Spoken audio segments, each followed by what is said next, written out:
kelompok 3 yang mendapatkan materi pergaulan bebas. Kali ini kita akan membuat video tentang cara mengatasi dalil dan lain-lain. Sebelum itu kita akan memperkenalkan diri terlebih dahulu.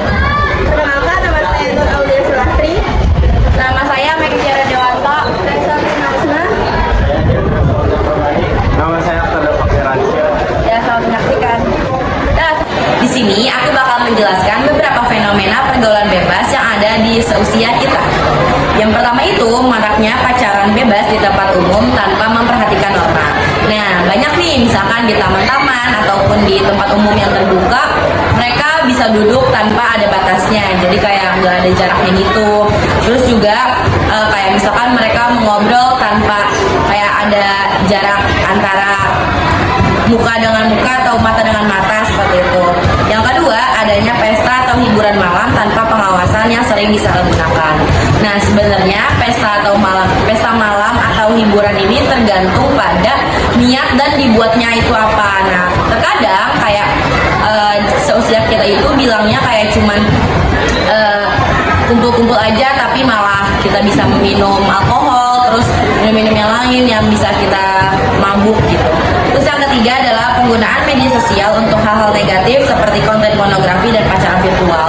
Nah, konten pornografi ini kan sosial media ini tuh sangat luas jangkauannya ya. Jadi kayak pastinya di handphone ini tuh yang bisa membatasi hanya diri kita sendiri. Nah, terkadang remaja seusia kita yang masih labil itu ketika melihat konten pornografi bisa saja dia direalisasikan di kehidupan sehari-hari kepada pacarnya atau kemana yang bisa melecehkan orang lain. Terus juga kalau pacaran virtual itu bisa kayak usia yang sangat jauh, kayak misalkan kita yang belum legal seperti di bawah 17 tahun bisa pacaran dengan orang yang usianya sudah di atas 17 tahun atau bahkan bisa mencapai 20 tahun ke atas. Terus yang keempat, meningkatnya kasus seks bebas yang berujung pada kehamilan di luar nikah. Nah, ini tuh bisa relevan dengan nomor 1 dan nomor 3 juga. Jadi kayak awalnya yang cuman kecil-kecilan seperti ngobrol yang tidak jarak, terus habis itu pacaran virtual yang bisa ketemu, terus habis itu dikasih sesuatu yang bisa bikin cewek ini tuh gampang tergoda. Terus yang keempat, yang kelima, pengaruh budaya asing yang tidak sesuai dengan nilai-nilai luhur bangsa. Nah, misalkan kayak kita mengikuti budaya barat yang memakai baju tidak sopan gitu kan, kayak dinormalisasikan, padahal di negara kita ini justru itu sangat tidak baik. Nah, maka dari itu itulah bisa timbul dari fenomena 1, 3, terus keempat seperti itu.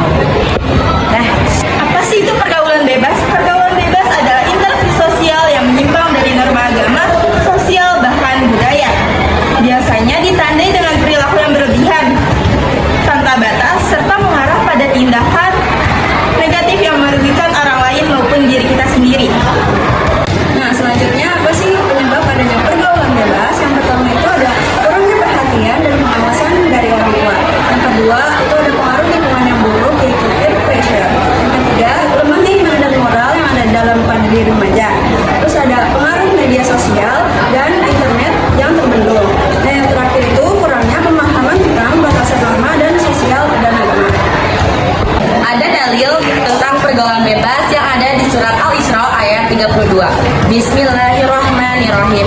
Wala taqrabuz zina innahu kana fahisyatan wa sa'a sabila. Yang artinya, dan janganlah kamu mendekati zina, sesungguhnya zina itu adalah suatu perbuatan yang keji dan suatu jalan yang buruk. Selanjutnya ada cara menangani dari segi internal. Pertama, meningkatkan iman dan takwa. Yang kedua, memperkuat karakter prinsip hidup. Yang ketiga, menyadari akibat buruk dari pergaulan bebas. Yang keempat, mengisi waktu dengan kegiatan positif, contohnya seni, olahraga, berorganisasi. Yang kelima, mengandalkan emosi dan nafsu. Yang terakhir, meningkatkan literasi dan pengetahuan. Selanjutnya cara menangani dari segi eksternal. Yang pertama itu ada keluarga, seperti bisa dari keluarga perhatian, terus memberikan teladan yang baik, dan komunikasi serta pengawasan yang baik terhadap anaknya. Yang kedua sekolah, bisa dari pendidikan karakter, dari guru-guru, terus selanjutnya ekstrakurikuler, bimbingan, konseling. Yang ketiga itu masyarakat dan pemerintah. Hidup lingkungan sehat. Jadi masyarakat sekitar juga harus mendukung remaja yang